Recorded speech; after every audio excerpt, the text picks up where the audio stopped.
di badanmu, awakmu rusak, otakmu rusak. Terus gimana dok? Cara satunya aku menyembuhkan diriku. Kamu harus bisa mengeluarkan. Apakah dengan menulis ya?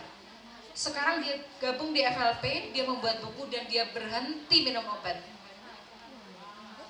Alhamdulillah ya. Jadi saya tadi ya, pertama skill, yang kedua adalah memang ketahanan kondisi ruhiyah kita. Dengan agama tadi sudah subhanallah ya, Ustadz Muhaimin tadi kan, ya Ustadz Muhaimin. Saya pikir kayak Kang Abik gitu. Mirip ya. Ikhlas, betul. Ikhlas itu nomor satu. Tapi kadang-kadang kalau kita bicara masalah ikhlas, adik saya itu kalau saya suruh sedekah ikhlas, iya mbak, separuhnya ikhlas, separuhnya mumet. Kalau sedekah gitu ya, misalnya dipaksa sedekah gitu sama ibu saya bilang, iya nek separuhnya ikhlas, tapi kan ikhlas memang wajib, tapi gimana caranya supaya kita ini bisa ikhlas terus menerus? Orang itu nek terus menerus diseneni karo si bobo, itu yang mumet tenan gitu kan, pusing sekali gitu ya. Salah satunya gimana pelampiasan? Melukis, bermusik, menulis gitu ya. Bahkan kalau kita mangkel banget sama orang, tulis saja, mangkel karo Mbak Sinta, terus cerewet, akeh ngomongi gitu ya, nggak tahu. Kemudian nanti kita tulis, kita sobek-sobek sampai kecil, itu insya Allah sudah merupakan satu pelampiasan. Kadang-kadang kan saya nanya tadi, ada yang pulang kampung? Belum mbak. Ada yang sudah pulang kampung lebaran? Belum, baru 2 tahun. Kan rasanya hatinya mungkin ada sesuatu yang dirasakan. Kita mangkal sudah gitu, tekanan pekerjaan luar biasa. Kalau kita tidak bekerja, kita juga berpikir atap rumah yang bocor, anak-anak yang harus dikasih makan, begitu ya. Kita harus bertahan di sini. Kita harus ikhlas di sini, tapi ya apa caranya supaya hati kita ini juga tidak remuk redam. Karena orang itu kalau saking mangkelnya, itu kadang-kadang namanya tremor, sampai marah. Mungkin adik-adik teman-teman pernah merasakan ya, kita sangat mangkel marah itu bisa sampai megang sesuatu, itu sudah masuk kekhawatiran yang sangat. Makanya kita harus waspada. Kita harus waspada sama diri kita sendiri. Salah satu tanda-tanda kita harus butuh pertolongan, kalau kadang-kadang kita suka pelupa. Ada yang suka pelupa di sini, aku lali yo, naruh ini, itu tandanya ada sesuatu dari diri kita yang kita pendem sendiri. Dikit-dikit Pelupa, oh ya. kemudian rasanya terutama kalau malam itu kayak sedih, kemudian sesak nafas gitu ya. Fisiknya makin lama makin tidak sehat. Kok aku rasanya cepat lelah, aku cepat ngantuk. Itu sesuatu yang harus kita waspadai. Gak usah tunjuk tangan, nanti boleh datang ke saya begitu ya. Itu kita harus waspadai. Oh, ada sesuatu di tubuhku ini yang fisikku sudah mulai ngasih alarm, yang asalnya itu sebetulnya jauh di dalam hatiku. Kita harus ini. Nah gimana caranya? Salah satunya bergabung dengan FLP. Itu banyak teman-teman yang secara tidak sadar itu alhamdulillah menunjukkan perbaikan, kesembuhan begitu ya. Makanya FLP ini adalah satu komunitas yang luar biasa. Tepuk tangan ya. Ruhiyah. Skill ruhiyah. Dan yang ketiga untuk konseling hati di awal ini adalah orang itu nggak ada yang bisa hidup sendiri.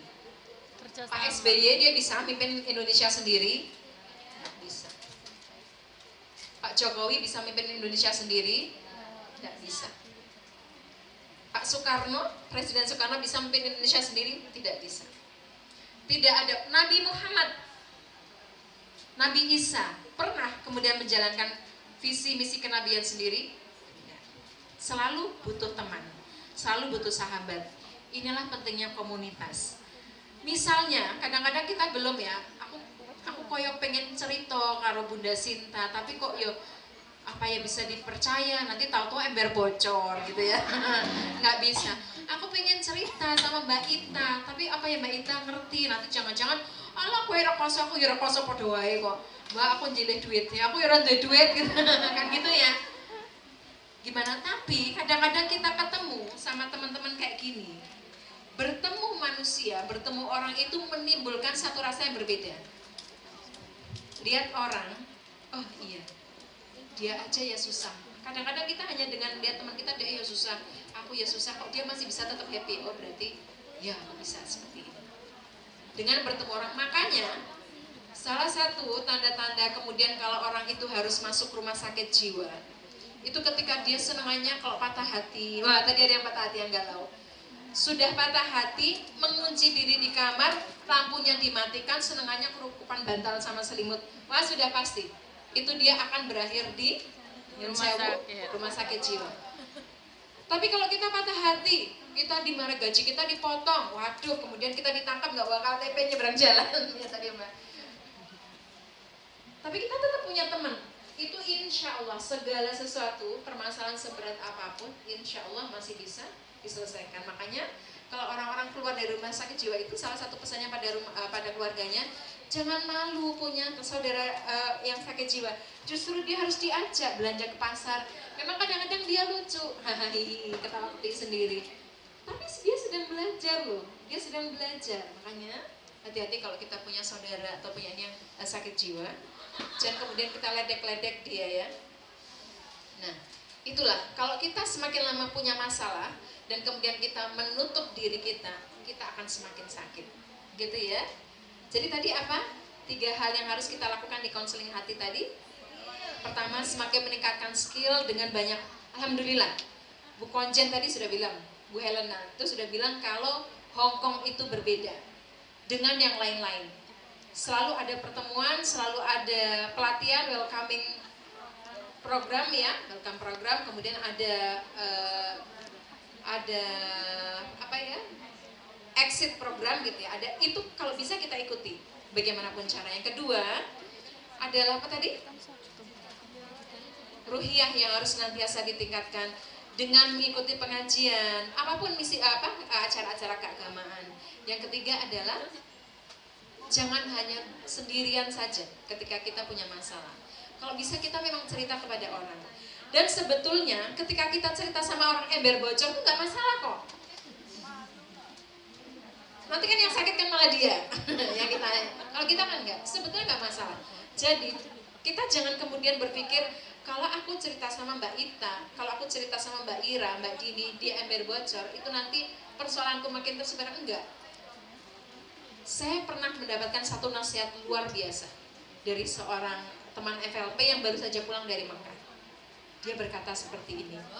Ketika kemudian saya bingung ya, waktu itu sedang pilpres gitu ya, dan teman-teman saya, baik yang mendukung 1 atau 2 itu kok jadi seperti itu, gitu ya. Konco-koncoku dewe kok ya ini, akhirnya kan saya bingung. Kemudian dia memberikan nasihat yang luar biasa, yang itu bagus sekali buat kita.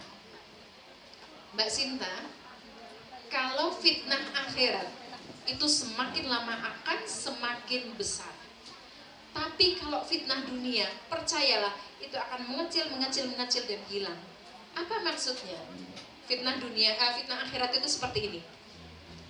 Misalnya kita itu nggak jujur, itu semakin lama kan tambah nggak jujur gitu kan ya. Kita misalnya berbohong kecil, itu makin lama makin besar. Nyun sewu, misalnya yang terakhir adalah kita nggak sholat. Misalnya kita meremehkan sholat, itu lama-lama akan semakin besar. Itu yang namanya fitnah akhirat. Tapi kalau fitnah dunia, itu dia akan tersapu di hilang angin. Orang itu difitnah, misalnya Mbak Sinten, Mbak Rosalina, fitnah, memang Mbak Ros ini orangnya suka pinjem duit nggak kembali. Padahal itu fitnah, padahal beliaunya nggak pernah. Percayalah, makin lama makin akan menghilang, dan itu kita tidak akan pernah dengar lagi. Kasus yang sering kita bahas adalah kasus hadisul ifkinya Bunda Aisyah. Bunda Aisyah itu difitnah.